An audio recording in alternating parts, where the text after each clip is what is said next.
Hey there, ToxicRoach here. About to show you a new amazing way to mine out an area and not have to take a million trips back to your base to unload your inventory. So I know you guys have had issues with this. You're mining an area out like so. You're taking a block. Oh no, your inventory's full. Mine's not right now, but forgive me for sake of demonstration. It has been. So let's just say that your inventory is full. You cannot mine any more minerals, but you don't want to leave your spot. Or don't want to make the long, arduous trip back home. Well, it's easy. This is, I've created a machine that uses materials made in the 1.5 update, or the Redstone update, that successfully take your items, store them, and transport them back and forth between you and your home base. So let me show you. So, you're mining away. Come over here when you're done. Place your items into the chest and press the button. And off it goes. Now you can go off and continue to mine because your inventory is empty. And when it's full up again, look, there's another cart waiting for you, all ready to go. Take that. You can fill that right up. Push the button, send it off, and continue to mine. Now, I bet you're thinking, well, where are these items going? Where are they being kept? Well, I'll tell you. Along this track, I know it's kind of short, but like I said, it's for demonstration purposes only. It comes to this area, which is right by my base. My base is directly over there. The minecart travels up here, hits this track, which basic track switcher. You know, I designed it a while ago, which again I can show you guys later. New track updates and stuff like that. So this pushes that, connects these two. Minecart hits this button here, which triggers the powered rails up here, which sends the next the now empty crate minecart back to you.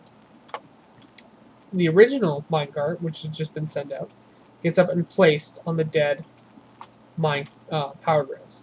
Now what happens is I'm using these that have new hoppers. Now I love these things. These have made my life a dream. Best thing to happen to Minecraft since Pistons.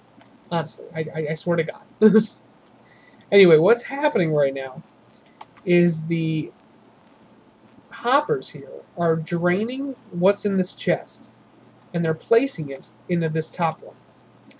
And this top one is draining what it has into these two bottom ones. So here are the items. Here are the items I've sent off over time, and it takes so long to fill them up, and it's so nice. Because, again, I don't have to come home every time I get a full inventory. And this just is a massive amount of storage. Essentially 6 times your inventory you can fill before, you know, sending it back. And of course you'll know when it's full when these minecarts return to you unemptied. This is the best system, I think, if you're strip mining or creating a huge project that mines out a lot of cobblestone or anything like that. And now I will show you how to build one.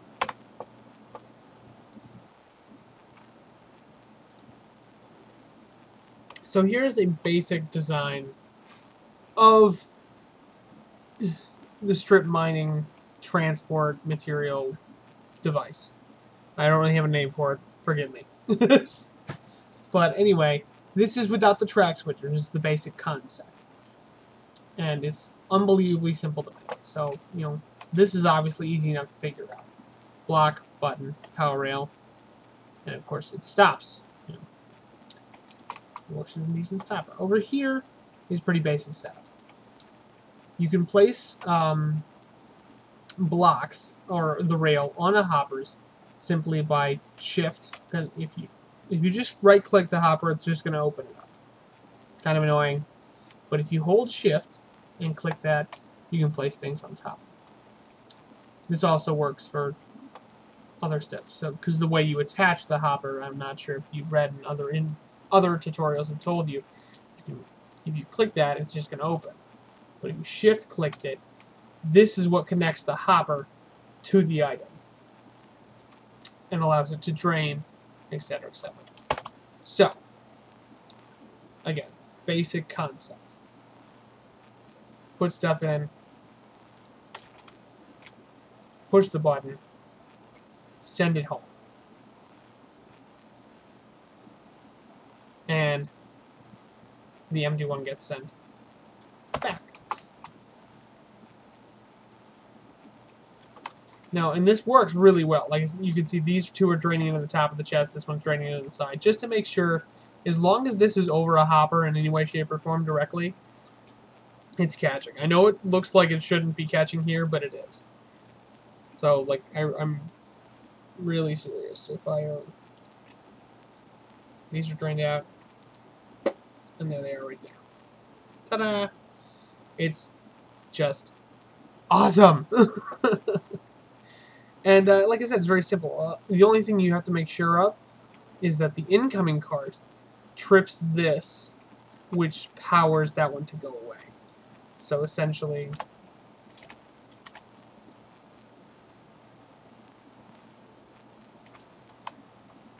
just basically this. You know, just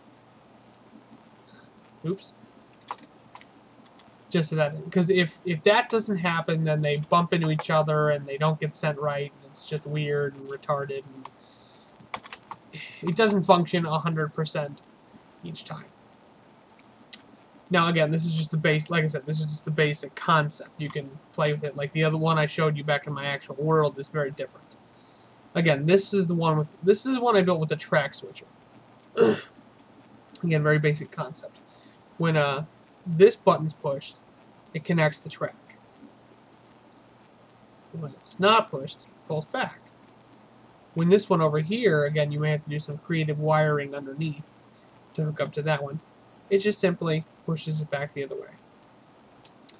And it does take some timing. You know, you have to appropriately take into account the speed of the minecart, the distance from the button to where the action is actually taking place.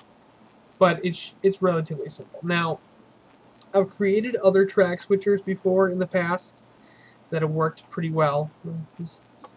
Actually, this is my sandbox level. I use this to figure out circuitry and other things before I implement them in my levels. This was my basic track switcher concept. This is new.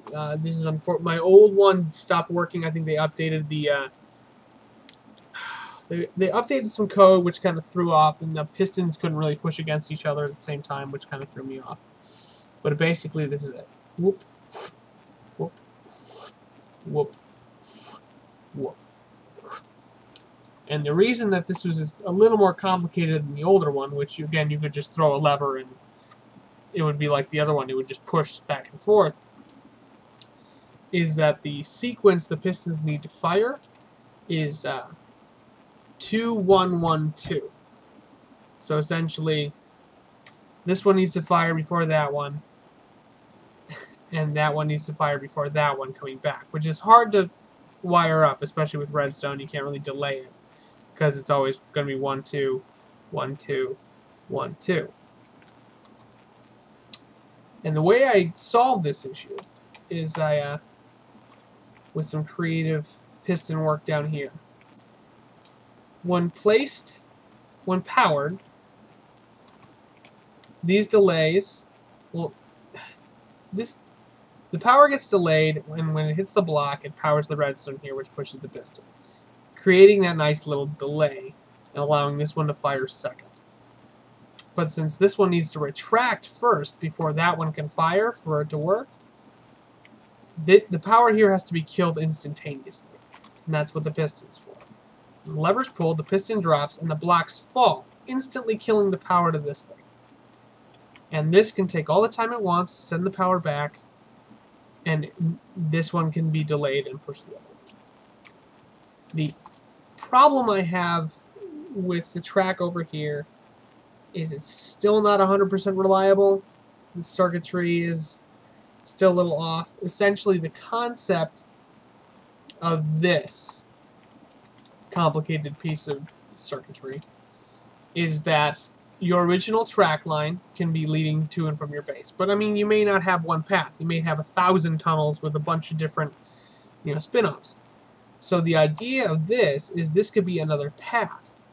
So you send it off. So if I were to, for sake of argument, send that one off, track gets switched, gets set up, pushes back. But see, for some reason it doesn't like to work, and I can't quite figure out why it doesn't like to work 100% of the time. But it occasionally does work. It's just not very reliable. Therefore, I'm not going to explain it to you until I figure it out. See, now it wants to be sent back, and that'll get sent right back to you, your location. And let's see, this one can get sent out normally and sent back. It's just all this is a track switch, and then a time delay that fires the track switch again at the appropriate time. Simple enough to sound, but it took me forever to get the timing right. Again, kind of irrelevant. So again, basic track switches here. 2 pistons. As long as they're firing at separate times, you don't need to worry about it. Because, and that'll allow for 1 track to be used instead of 2. This was my original idea, and I remember my original concept is I had 2 tracks leading to and from your location, and that was just not economical. It just wasted track and economical. Thank you. It was just not economical. It wasted track and power cells, and it was so much easier to convert it into a small loop and use 1 track to send it back and forth. Now again, fairly simple. Hoppers drain into these, and you can layer it as much as you want. I know the last one I showed you, it was layered 3 times, 1 chest into 2 chests, but you can do that 2 chests into 4 chests, and 4 chests into 8 chests. You can, which I don't know why anyone would do, but because I can just imagine coming back and clearing it out. But you can make as many loops as you want, essentially.